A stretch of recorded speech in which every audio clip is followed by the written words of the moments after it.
Hello दोस्तों, नमस्कार। स्वागत है आप सभी का यूट्यूब चैनल एजुकेशन वे में। आशा करता हूं दोस्तों कि आप सभी लोग बढ़िया होंगे और मेहनत जारी रखिए। परीक्षा का समय आपका बेहद नज़दीक आता जा रहा है, तो परीक्षा के लिए जितनी मेहनत कर सकते हैं करते रहिएगा। एक दिन आपको सफलता निश्चित रूप से मिलने वाली है। तो चलिए दोस्तों, शुरुआत करते हैं आज की इस वीडियो की। और जैसा कि आप जानते हैं, थंबनेल देखकर भी आप समझ गए होंगे कि आज का ये वीडियो जीके और जीएस से संबंधित, आपके इस प्रश्न से संबंधित वीडियो है। और जैसा कि मैं बोल सकता हूं कि छोटा पैक और बड़ा धमाका, हम बहुत इस छोटे से वीडियो में बहुत सारी आपको ऐसे आज के इंपॉर्टेंट पॉइंट देने वाला हूं। इंपॉर्टेंट ऐसा कंटेंट आपके एग्जाम के लिए मिलने वाला है आज की इस वीडियो में, जो आपके एग्जाम तक का सफर आपको तय करने के लिए काफी होगा। चलिए दोस्तों, तो बढ़ते हैं अपने प्रश्नों की ओर। और पहला प्रश्न है आपके सामने, कह रहा है देखिए कि भारत में कौन सा गैर पारंपरिक ऊर्जा का स्रोत उपलब्ध है। चलिए, तो देखिए यहां पर दो चीजें समझनी है आपको। एक तो होता है कि गैर पारंपरिक और दूसरा होता है पारंपरिक स्रोत। ठीक है, और बहुत ही इंपॉर्टेंट प्रश्न है, याद रखिएगा। पहले बात तो आप इसको इंपॉर्टेंट लगा लीजिएगा। इंपॉर्टेंट क्यों है? क्योंकि इससे जो आपका टॉपिक मैं आपको बताने जा रहा हूं यहां पर, उससे बहुत सारे प्रश्न आप एग्जाम में गिर चुके हैं। ठीक है, एग्जाम का फेवरेट रहा है ये टॉपिक। तो चलिए, इस पर समझने पर जोर दीजिएगा और जो भी महत्वपूर्ण पॉइंट बताता हूं कोशिश करेंगे आप कि उसको नोट कर लीजिएगा। चलिए, तो देखिए गैर पारंपरिक, इसका जो दूसरा नाम होता है अक्षय। ठीक है, क्या होता है? अक्षय संसाधन भी बोलते हैं और क्या बोलते हैं? नवीकरणीय। ठीक है, नवीकरणीय संसाधन भी बोलते हैं। अब देखिए, तीन नाम हो गए। एक तो गैर पारंपरिक ऊर्जा संसाधन, जिसको बोल सकते हैं अक्षय संसाधन, ठीक है, या अक्षय स्रोत भी बोल सकते हैं, नवीकरणीय ऊर्जा संसाधन। तो तीनों को आपको समझना है। और जो दूसरा होता है प्रकार, वो होता है पारंपरिक ऊर्जा संसाधन। चलिए, तो देखिए अक्षय का मतलब होता है जो कभी खर्च ना हो। ठीक है, जिसका कभी मतलब खत्म ना हो, जो संसाधन जो कभी खत्म ना हो, उसको क्या बोलते हैं? अक्षय संसाधन बोलते हैं। तो गैर पारंपरिक ऊर्जा संसाधन क्या होते हैं, समझ लीजिएगा इसको। गारंटी दे रहा हूं, आज के बाद कभी नहीं भूलेंगे। चलिए, लेकिन पूरा वीडियो देखिएगा। चलिए, तो देखिए ऐसे संसाधन जो कभी भविष्य में समाप्त ना हो। ठीक है, जैसे मैं बोलता हूं हवा। ठीक है, तो क्या हवा भविष्य में समाप्त होगी? नहीं होगी। ठीक है, और ऐसे संसाधन जो भविष्य में समाप्त हो जाएंगे उनको क्या बोलेंगे? पारंपरिक संसाधन बोलते हैं। ठीक है, क्या बोलते हैं? पारंपरिक संसाधन बोलते हैं। जो भविष्य में खत्म हो जाए उनको पारंपरिक संसाधन, और जो भविष्य में कभी खत्म ना हो। ठीक है, या फिर बोल सकते हैं कि जो पृथ्वी को प्रदूषित ना करें या पर्यावरण को प्रदूषित ना करें, ऐसे संसाधन कैसे संसाधन होते हैं? गैर पारंपरिक ऊर्जा संसाधन होते हैं। चलिए, उदाहरण भी देख लीजिएगा लगे हाथ। चलिए, तो देखिए गैर पारंपरिक ऊर्जा संसाधन उदाहरण से समझाऊंगा आपको, और गारंटी के साथ बोलता हूं कि कभी भी प्रश्न आपका गलत नहीं होगा। चलिए, तो देखिए मैंने आपको एक उदाहरण दिया था हवा। ठीक है, कभी खत्म ना होने वाला संसाधन है। इसके अलावा जैसे देखिए सूरज की रोशनी। ठीक है, पवन ऊर्जा हो गई। क्या हो गई? पवन ऊर्जा। ठीक है, ज्वार भाटा हो गया। बेटा, ज्वार भाटा क्या कभी खत्म होगा भविष्य में? क्या निकट भविष्य में क्या आप इसका ज्यादा दोहन करेंगे? तो क्या यह खत्म हो सकता है? नहीं हो सकता है। ठीक है, तो पवन ऊर्जा हो गई, ज्वार भाटा हो गई। चलिए, उदाहरण में लिख देता हूं। जो पारंपरिक ऊर्जा के स्रोत हैं वो कौन से हैं? पवन ऊर्जा हो गई। ठीक है, गैर पारंपरिक की बात कर रहे हैं। ठीक है, और देखिए भूतापी ऊर्जा। ठीक है, बायोमास। ठीक है, इसके अलावा देखिए सौर ऊर्जा। ठीक है, ये कैसे संसाधन है? गैर पारंपरिक ऊर्जा के संसाधन है। अब देखिए पारंपरिक ऊर्जा, मैंने बोला कि जो कभी भविष्य में खत्म ही ना हो, ऐसे संसाधन गैर पारंपरिक ऊर्जा के संसाधन। तो जो खत्म हो जाते हैं उनको पारंपरिक ऊर्जा के संसाधन बोलते हैं। ठीक है, पारंपरिक ऊर्जा का संसाधन। चलिए, तो देखिए पारंपरिक ऊर्जा के संसाधन कौन कौन से होते हैं? जैसे देखिए पेट्रोल। ठीक है, डीजल। ठीक है, ये कैसे संसाधन है? पारंपरिक ऊर्जा के संसाधन। प्राकृतिक गैस हो गई। ठीक है, जैसे सीएनजी वगैरह हो गए। ठीक है, सीएनजी होता है। ठीक है, एलपीजी हो गया। ये कैसे संसाधन होते हैं? खत्म होने वाले संसाधन है, तो उनको क्या बोलेंगे? पारंपरिक ऊर्जा का संसाधन। तो हमसे पूछा था कि भारत में कौन सा गैर पारंपरिक ऊर्जा का संसाधन है, तो वो कौन सा है? ज्वारी, पवन और सौर ऊर्जा का। तो ऑप्शन ए सही आंसर हो जाएगा। चलिए, दूसरा प्रश्न। चलिए, अगला प्रश्न है, कह रहा है कि आपातकाल के दौरान किन मौलिक अधिकारों को निलंबित नहीं किया जा सकता है। कह रहा है कि देखिए कौन से मौलिक अधिकार हैं जिनका आपातकाल के समय में जिनका निलंबन नहीं हो सकता है। ठीक है, तो देखिए अनुच्छेद 20 और 21, अनुच्छेद 20 और 21 का आपातकाल के दौरान इन मौलिक अधिकारों का निलंबन नहीं किया जा सकता है। ठीक है, तो कौन से अधिकार हैं जिनका निलंबन हो सकता है। ठीक है, चलिए देखिए, तो आपातकाल के समय पर देखिए प्रश्न पूछा जाता है, यहां पर आपको याद रखना है और इंपॉर्टेंट है, यहां से प्रश्न बन चुका है। चलिए देखिए, प्रश्न बनता है कि आपातकाल के समय पर कौन से अनुच्छेद का स्वतः निलंबन हो जाता है। ठीक है, मतलब स्वतः का मतलब करना नहीं पड़ता है, खुद हो जाता है इसका। आपातकाल यदि घोषित होता है तो आपातकाल के दौरान जो अनुच्छेद 19 है, आर्टिकल 19 है, इसका स्वतः निलंबन हो जाता है। इसको आपको याद रखना है। ठीक है, कौन सा है? आर्टिकल 19। ठीक है, आर्टिकल 19 जो है इसका आपातकाल के समय पर स्वतः निलंबन हो जाता है। ठीक है, और इसके अलावा देखिए जो भी अनुच्छेद हैं, जितने अनुच्छेद हैं उसको राष्ट्रपति के द्वारा, ठीक है, अन्य जो अनुच्छेद हैं उसको राष्ट्रपति के द्वारा आपातकाल के समय में क्या है, निलंबित कर दिया जाता है। तो इसको याद रखना है कि अनुच्छेद 20 और 21 दोनों का क्या है, आपातकाल के समय पर, ये दो ऐसे मौलिक अधिकार हैं जिनका आपातकाल के समय पर क्या होता है, निलंबन नहीं होता है। ठीक है, अब देखिए अनुच्छेद 20 आर्टिकल 20 की बात करते हैं तो किससे संबंधित है? अपराध दोष सिद्धि से। ठीक है, किससे संबंधित है? अपराध दोष सिद्धि से। ठीक है, और जो 21 है, 21 है प्राण और दैहिक स्वतंत्रता का अधिकार जिसको हम बोलते हैं। ठीक है, तो दोनों को याद रखिएगा। और आर्टिकल 19 भी आपको याद रखना है कि इसका स्वतः निलंबन हो जाता है, करना नहीं पड़ता है, ना राष्ट्रपति करते हैं ना राज्यपाल, कोई नहीं करता है। ठीक है, चलिए अगला प्रश्न, सिरके में उपस्थित अम्ल का रासायनिक नाम क्या है? ठीक है, बताइए।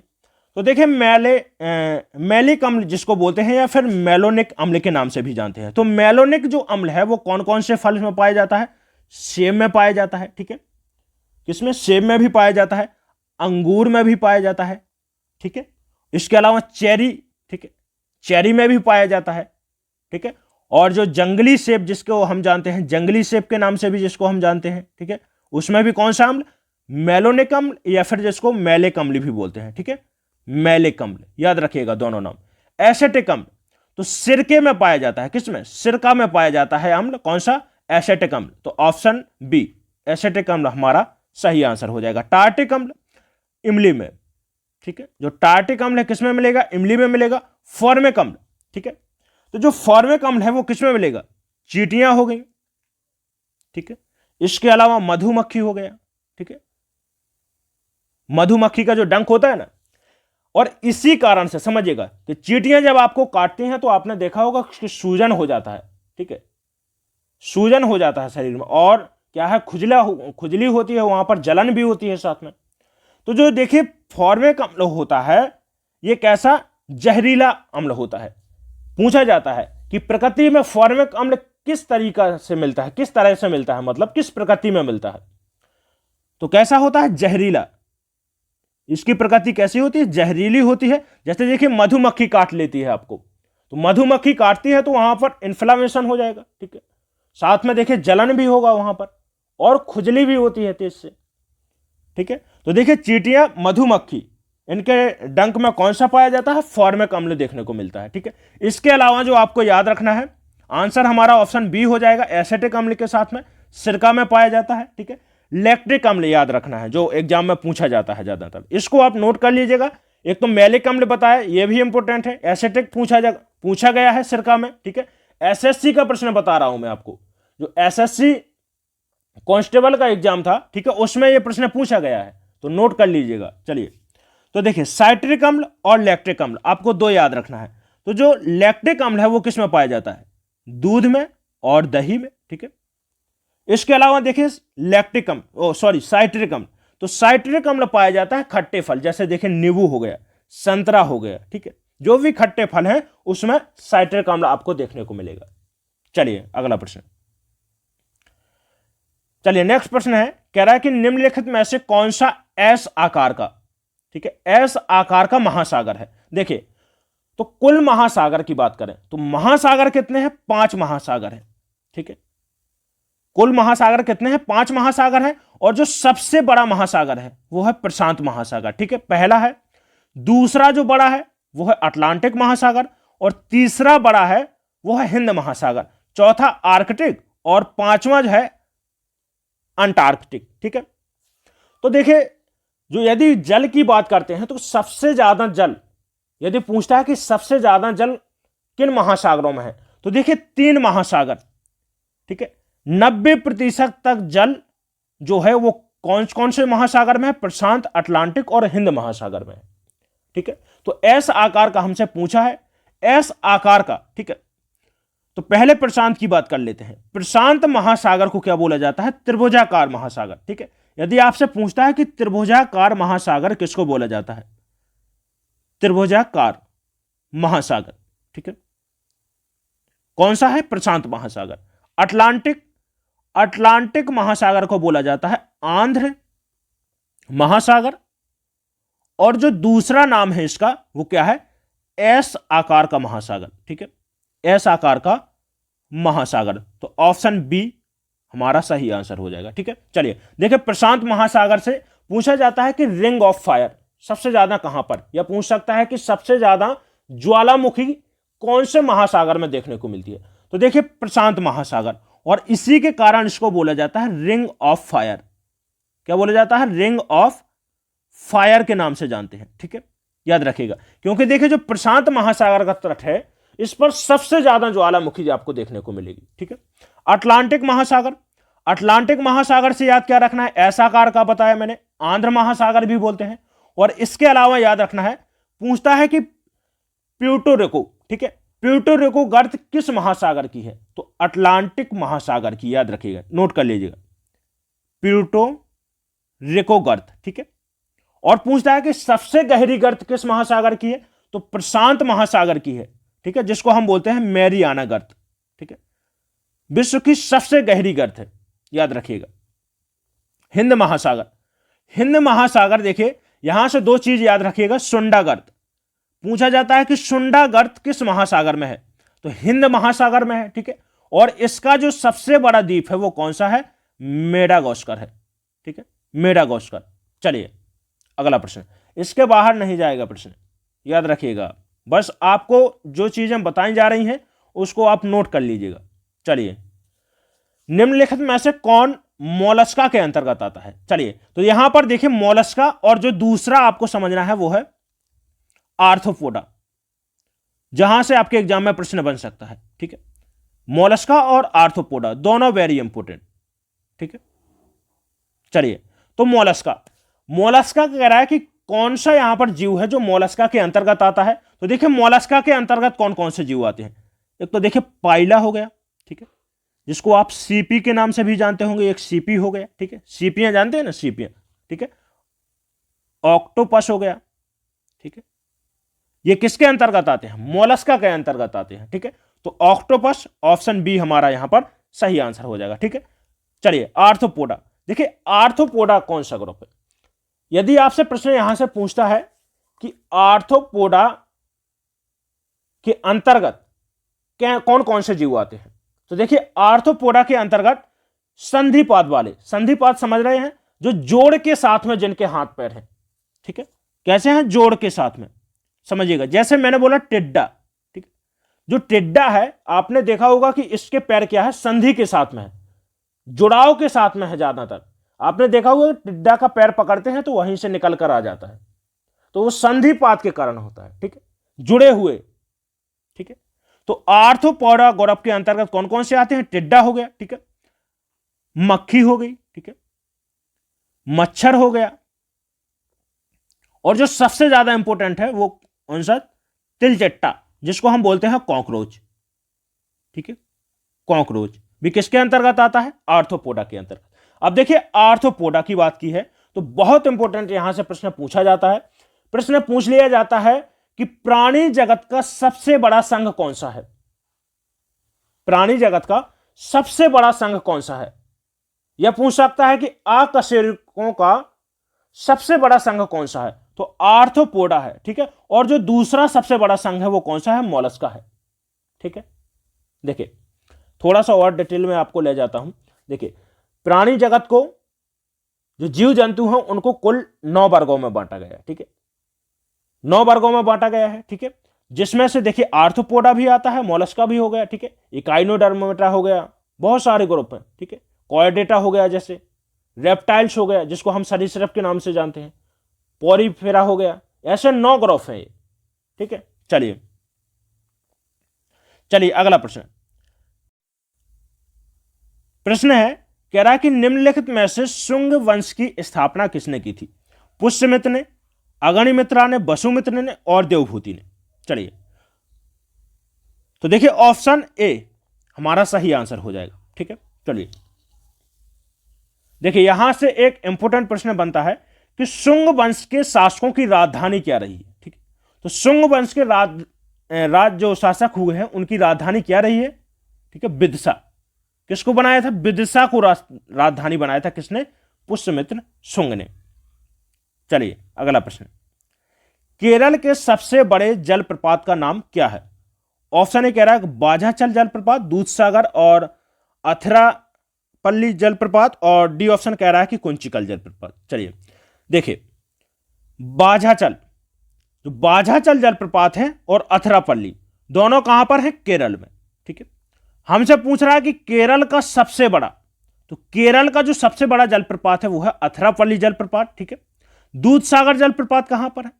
तो दूधसागर जलप्रपात है मांडवी नदी पर। ठीक है, मांडवी नदी पर है, और पूछता है कि किस राज्य में है? तो गोवा राज्य में। ठीक है, इसको याद रखिएगा। चलिए देखिए, भारत का, यहां से प्रश्न पूछ सकता है कि भारत का सबसे बड़ा जलप्रपात कौन सा है? ठीक है, या भारत का सबसे बड़ा झरना कौन सा है? तो भारत का सबसे बड़ा झरना है कुंचिकल झरना। पूछता है कि किस नदी पर है? ठीक है, बराही नदी पर है। और किस राज्य में है? बराही नदी पर। ठीक है, और किस राज्य में है? कर्नाटक में। ठीक है, याद रखिएगा इसको। चलिए नेक्स्ट प्रश्न, अगला प्रश्न है, कह रहा है कि किस पंचवर्षीय योजना का मुख्य फोकस भारी और बुनियादी उद्योगों का विकास और तीव्र औद्योगिकीकरण था? पहली योजना का, देखिए पहली का क्या था? पहली का था कृषि का विकास करना। ठीक है, कृषि का विकास करना। ठीक है, और इसी के तहत पहली योजना में क्या हुआ? इसी के तहत क्या किया गया कि जो भाखड़ा नांगल बांध है, ठीक है, भाखड़ा आपने सुना होगा। ठीक है, भाखड़ा नांगल बांध हो गया। ठीक है, हीराकुंड बांध हो गया। इनका क्या है? विकास किसमें किया गया? पहली पंचवर्षीय योजना के दौरान। ठीक है, और इसका उद्देश्य क्या था? कृषि का विकास करना। ठीक है, चलिए चौथी पंचवर्षीय योजना, तो गरीबी का उन्मूलन करना। ठीक है, गरीबी का उन्मूलन मतलब गरीबी को हटाना, उद्देश्य क्या था चौथी पंचवर्षीय योजना का? ठीक है, तीसरी का, ठीक है, आत्मनिर्भर बनाना। तीसरी का क्या था? आत्मनिर्भर भारत बनाना। और दूसरी जो पंचवर्षीय योजना थी, इसका उद्देश्य क्या था? तीव्र औद्योगिकीकरण लाना। ठीक है, उद्योगों का विकास करना। तो ऑप्शन डी यहां पर हमारा सही आंसर हो जाएगा। ठीक है, देखिए जो दूसरी पंचवर्षीय योजना था, यहां से प्रश्न बहुत इंपॉर्टेंट पूछा जाता है। देखिए कि भिलाई इस्पात संयंत्र किस पंचवर्षीय योजना के दौरान विकसित किया गया, किस पंचवर्षीय योजना के दौरान स्थापित किया गया? ठीक है, तो देखिए भिलाई हो गया, राउरकेला और दुर्गापुर, ये तीनों इस्पात संयंत्र, ठीक है, या स्टील प्लांट किस पंचवर्षीय योजना के दौरान? दूसरी पंचवर्षीय योजना के दौरान ही स्थापित किए गए थे। ठीक है, क्योंकि देखिए औद्योगिकरण का तेज विकास किस में हुआ? दूसरी पंचवर्षीय योजना के दौरान। ठीक है, चलिए अगला प्रश्न, जनगणना 2011 के अनुसार देश का दूसरा सबसे कम जनसंख्या वाला राज्य कौन सा है? चलिए देखिए, कह रहा है कि जनगणना 2011 के अनुसार देश का दूसरा, समझिएगा पहला नहीं पूछ रहा, दूसरा सबसे कम जनसंख्या वाला राज्य को। ठीक है, तो पहला कौन सा है? पहला था सिक्किम। ठीक है, सबसे कम जनसंख्या वाला राज्य कौन सा? सिक्किम। और जो दूसरा स्थान था वो था मिजोरम का। ठीक है, किसका था? मिजोरम का। चलिए, यदि पूछता है कि सबसे अधिक जनसंख्या वाला राज्य कौन सा था, तो सबसे अधिक जनसंख्या उत्तर प्रदेश का प्रथम स्थान रहा है। ठीक है, तो ऑप्शन सी यहां पर हमारा राइट आंसर हो जाएगा। ठीक है, चलिए इसी के साथ में देखिए, यदि आपसे पूछता है कि सबसे कम जनसंख्या घनत्व, समझिएगा, सबसे कम जनसंख्या घनत्व किस राज्य का था। ठीक है, तो सबसे कम जनसंख्या घनत्व रहा है अरुणाचल प्रदेश। समझ रहे हैं ना, घनत्व, घनत्व का मतलब समझना है आपको कि घनेपन से है, कितने ज्यादा आबादी घनी बसी हुई है। तो सबसे ज्यादा घनी, सबसे कम घनी आबादी की बात करते हैं तो अरुणाचल प्रदेश में था। ठीक है, और सबसे कम कहां पर था, सॉरी सबसे अधिक, तो सबसे अधिक उत्तर प्रदेश का था। तो याद रखना है दोनों को आपको। देखिए, यदि आपसे सबसे ज्यादा जनसंख्या घनत्व पूछता है तो प्रथम स्थान किसका रहा है, उत्तर प्रदेश का, और सबसे अधिक जनसंख्या यदि पूछता है तो किसका स्थान रहा है, उत्तर प्रदेश का ही रहा है। याद रखिएगा इसको। चलिए अगला प्रश्न है, पंडित बिरजू महाराज निम्नलिखित में से किस नृत्य शैली से संबंधित थे। चलिए, तो देखिए कथक शैली, कथक नृत्य शैली, तो कथक नृत्य शैली से बहुत इंपॉर्टेंट प्रश्न बनता है आपके एग्जाम में। देखिए कथक क्या है, कथक है उत्तर प्रदेश का शास्त्रीय नृत्य। ठीक है, क्या है, शास्त्रीय नृत्य। अब देखिए इससे कौन कौन से, इस नृत्य शैली से कौन कौन से, ठीक है, व्यक्ति संबंधित रहे। चलिए, तो देखिए बिरजू महाराज पहले तो आपको याद रखना है। ठीक है, 2022 में हाल ही में इनकी मृत्यु हो गई है, यह भी आपको याद रखिएगा। ठीक है, बिरजू महाराज। दूसरा याद रखना है लक्षण महाराज। ठीक है, किस शैली से पूछता है कि कथक नृत्य शैली के एक व्यक्ति बताइए जो कथक नृत्य शैली से संबंधित रहे। तो देखिए लक्षण महाराज हो गए, बिरजू महाराज भी है। ठीक है, और इसके अलावा देखिए शंभू महाराज। ठीक है, शंभू महाराज और लच्छू महाराज। ठीक है, याद रखिएगा, ये नोट कर लीजिएगा। ठीक, तो कथक ऑप्शन ए है यहां पर हमारा सही आंसर हो जाएगा। मणिपुरी, मणिपुरी शास्त्रीय नृत्य, तो मणिपुरी शास्त्रीय नृत्य है मणिपुर का। ठीक है, उड़ीसी उड़ीसा का है। ठीक है, नाम से ही समझ पा रहे होंगे।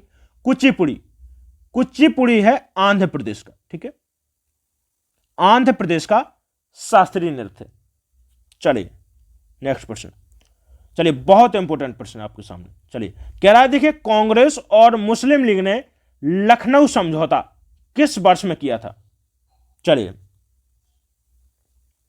तो देखिए 1916 का, जो 1916 का अधिवेशन था, ठीक है, कहां पर हुआ था, लखनऊ में, लखनऊ में हुआ था। अध्यक्ष कौन रहे, अध्यक्ष रहे अंबिका चरण, अंबिका चरण मजूमदार। ठीक, मजूमदार। देखिए याद रखिएगा, जो 1916 का अधिवेशन है इंपोर्टेंट है। इंपोर्टेंट क्यों है समझिएगा, विशिष्ट क्या रहा है इसमें, विशिष्ट रहा, जैसा कि आपके सामने प्रश्न है कि कांग्रेस और मुस्लिम लीग ने लखनऊ समझौता किस वर्ष में किया था। ठीक है, तो कांग्रेस और मुस्लिम लीग में क्या हुआ था, समझौता हुआ था। प्रश्न पूछता है कि किस अधिवेशन के दौरान हुआ था, तो 1916 का जो लखनऊ अधिवेशन है, ठीक है, इसी के दौरान हुआ था। दूसरा जो प्रश्न पूछा जाता है कि कांग्रेस का नरम दल और गरम दल, ठीक है, दोनों एकजुट कब हुए, दोनों एकजुट कब हुए, तो किसमें हुए, तो 1916 का जो कांग्रेस का लखनऊ अधिवेशन हुआ था, इसी में कांग्रेस का नरम दल और गरम दल दोनों एकजुट हो गए थे। ठीक है, ये दो पॉइंट याद रखिएगा यहां से। ठीक है, और यदि पूछता है कि नरम दल और गरम दल अलग अलग कब हुए थे, तो अलग हुए थे 1907 का जो अधिवेशन था। ठीक है, 1907 का जो अधिवेशन था, ठीक है, रास बिहारी बोस उसके अध्यक्ष भी थे, यह भी आपको याद रखना है। ठीक है, चलिए, तो ऑप्शन ए हमारा यहां पर सही आंसर हो जाएगा 1916। चलिए, मेगास्थनीज के अनुसार चंद्रगुप्त के रक्षक शाही जुलूसों के दौरान सोने और चांदी से सजाए गए, बताइए, घोड़ों पर, हाथियों पर, बैलों पर किस पर सवारी करते थे। तो देखिए मेगास्थनीज, मेगास्थनीज कौन था, मेगास्थनीज था चंद्रगुप्त के दरबार में आया था। ठीक है, एक यूनानी राजदूत था, पूछा जाता है, यह प्रश्न पूछा गया है। ठीक है, कि मेगास्थनीज कौन था? तो यूनानी राजदूत था। ठीक है, किसका राजदूत था? सेल्यूकस निकेटर, सेल्यूकस निकेटर का था। ठीक है, ठीक है। सेल्यूकस निकेटर कौन था? सेल्यूकस निकेटर था सिकंदर, ठीक है, सिकंदर का सेनापति। ठीक है, याद रखिएगा, बहुत गहराई से समझाऊंगा आपको। चलिए, तो देखिए सिकंदर का सेनापति कौन हुआ? Seleucus Nicator. और इसका युद्ध हुआ था किसके साथ में? चंद्रगुप्त मौर्य के साथ में। ठीक है, तो चंद्रगुप्त मौर्य के दरबार में कौन आया था, प्रश्न पूछा जाता है। तो मेगास्थनीज आया था। कौन था? सेल्यूकस निकेटर का राजदूत, एक यूनानी राजदूत था। ठीक है, याद रखिएगा। और इसके द्वारा जो पुस्तक लिखी गई, पूछा जाता है इंडिका। ठीक है, चलिए, तो प्रश्न देखिए क्या है कि चंद्रगुप्त के रक्षक शाही जुलूसों के दौरान सोने और चांदी से सजाए गए हाथियों पर, ठीक है, किस पर? हाथियों पर सवारी करते थे कौन? चंद्रगुप्त मौर्य। तो ऑप्शन बी सही आंसर हो जाएगा। ठीक है, चंद्रगुप्त मौर्य, याद रखिएगा, क्योंकि देखिए चंद्रगुप्त मौर्य के दरबार में रहता था और जो इंडिका पुस्तक लिखी गई थी मेगास्थनीज के द्वारा, इसी में इसने भारत का जो मौर्यकालीन समझ रहा है उसका वर्णन, इसके जो पुस्तक है इंडिका, इसमें देखने को मिलता है। ठीक है, चलिए अगला प्रश्न। चलिए, बहुत इंपॉर्टेंट प्रश्न। चलिए, कह रहा है देखिए कौन सी अक्षांश रेखा भारत के मध्य से होकर गुजरती है? चलिए, जो कह रहा है कि देश की जलवायु को क्या करती है? प्रभावित करती है। ठीक है, चलिए ग्लोब पर मैं आपको यहां पर बता रहा हूं। ठीक है, तो जो मध्य की रेखा है, जो पृथ्वी का ये ग्लोब है हमारा, ठीक है, बोल सकते हैं पृथ्वी का क्या है? मानचित्र। ठीक है, और जो मध्य से मानचित्र, जो ग्लोब है, इसके मध्य से जो 0 डिग्री पर जो अक्षांश रेखा होती है उसको बोलते हैं हम विषुवत रेखा। ठीक है, और जो 23.5 डिग्री पर गुजरती है, ठीक है, 23.5 डिग्री पर, ठीक है, 23.5 डिग्री पर जो अक्षांश रेखा गुजरती है उत्तरी गोलार्ध में, ठीक है, तो इसको बोलते हैं हम कर्क रेखा। ठीक है, कर्क रेखा। और जो दक्षिणी गोलार्ध में 23.5 डिग्री पर गुजरती है उसको बोलते हैं मकर रेखा। ठीक है, चलिए अब आपको कुछ समझ में आएगा यहां पर। चलिए, तो देखिए जो आड़ी रेखा है, ठीक है, जो आड़ी रेखा है 0 डिग्री की, वो ग्लोब को 2 भागों में बांटती है। एक तो हो गया उत्तरी गोलार्ध और दक्षिणी गोलार्ध। ठीक है, और इसी प्रकार से एक मध्य से खड़ी रेखा खींची जाती है जिसको हम बोलते हैं ग्रीनविच रेखा के नाम से जानते हैं। ठीक है, ग्रीनविच रेखा। ठीक है, एक देशांतर रेखा है, ठीक है, जो खड़ी रेखा खींची जाती है। तो जो भारत की स्थिति है वो कहां पर है? उत्तर पूर्व में। ठीक है, ये है यहां पर। ठीक, तो अब देखिए आप समझ गए होंगे कि जो कर्क रेखा है वो भारत को 2 भागों में बांटती है। ठीक है, क्योंकि भारत की स्थिति क्या है ग्लोब पर? भारत की स्थिति है उत्तर पूर्व गोलार्ध। कहां पर है? उत्तर पूर्व गोलार्ध में। देखिए जो देशांतर रेखा है ये 2 भागों में बांटती है, एक तो पश्चिमी गोलार्ध और एक हो गया आपका पूर्वी गोलार्ध। ठीक है, तो जो भारत की स्थिति है वो उत्तर पूर्व में है और उत्तर पूर्व में देखिए यहां से गुजरती है कर्क रेखा। तो यही ऑप्शन डी हमारा राइट आंसर हो जाएगा। जो 23.5 डिग्री की जो अक्षांश रेखा है जिसको हम कर्क रेखा बोलते हैं, ये भारत के मध्य से होकर गुजरती है और भारत को 2 भागों में विभाजित करती है, एक तो उत्तर भारत और दक्षिण भारत। समझ रहे हैं ना? ठीक है, देखिए कर्क रेखा। यहां से देखिए दूसरा प्रश्न कैसे बनता है।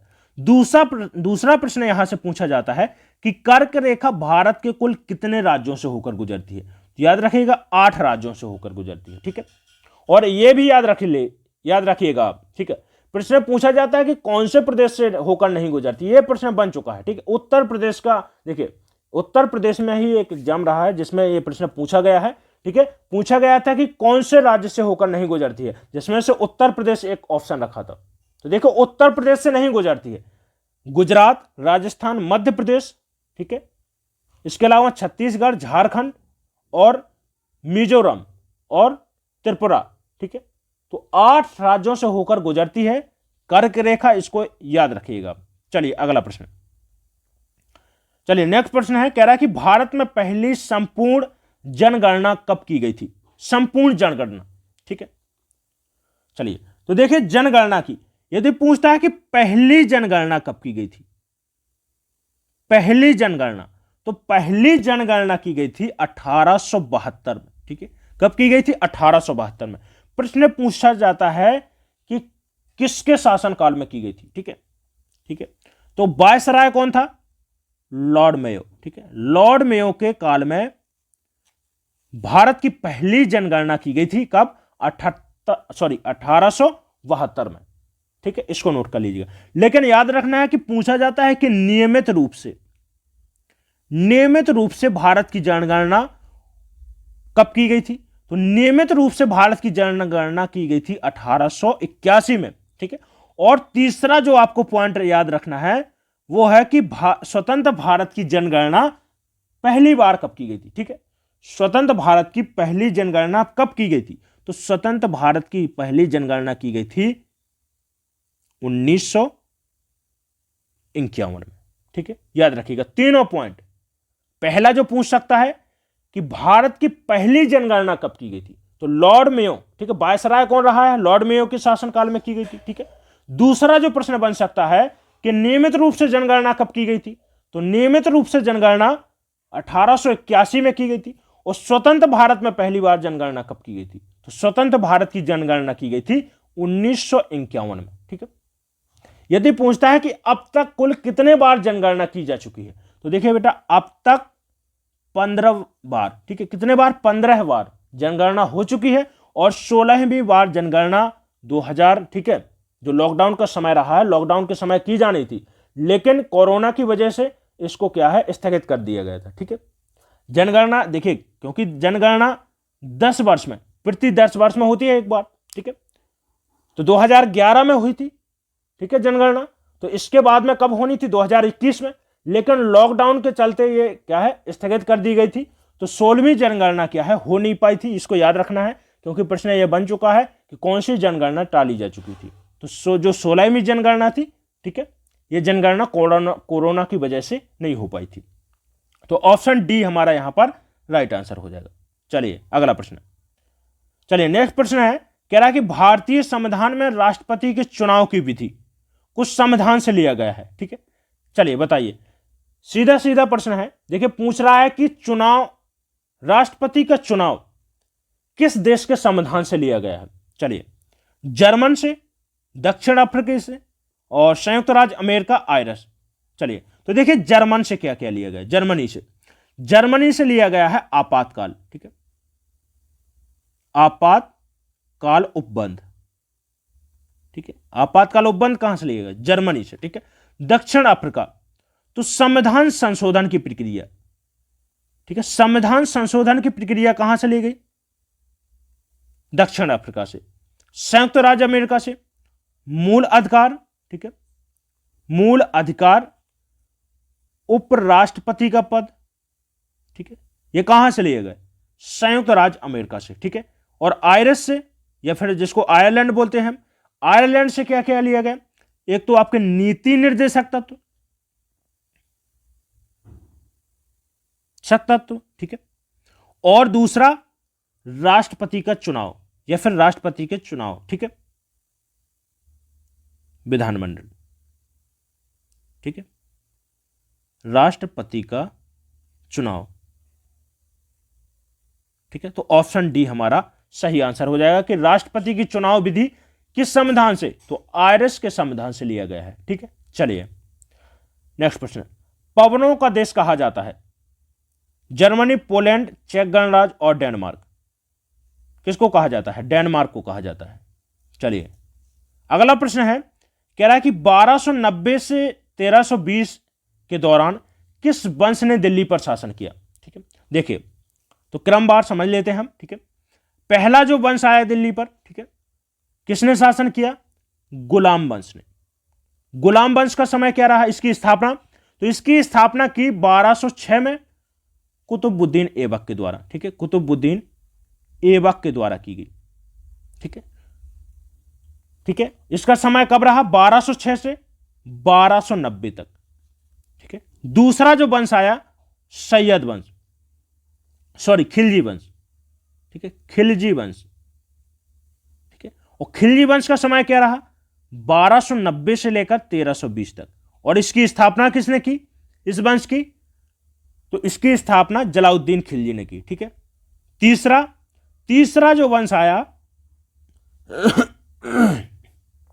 तुगलक वंश, ठीक है, तुगलक वंश, और चौथा सैयद वंश, और पांचवा जो रहा है वो लोधी वंश। तो ऑप्शन हमारा बी सही आंसर हो जाएगा। 1290 से 1320 तक किसका शासन रहा दिल्ली पर? खिलजी वंश का रहा। चलिए चलिए दोस्तों, कंप्लीट। बताइएगा कि आज का ये प्रैक्टिस सेट कैसा लगा है और आपने कुल कितने प्रश्न सही किए हैं, ठीक है। और यदि आपको वीडियो अच्छा लगा हो तो एक लाइक जरूर कर दें, और साथ में एक काम आपको करना है कि बेल आइकन, ठीक है, जो भी बच्चे देखे चैनल को सब्सक्राइब किए हैं वो बेल आइकन को जरूर प्रेस कर दें, ताकि सही समय पर उनके पास में ये वीडियो पहुंच जाए, ठीक है।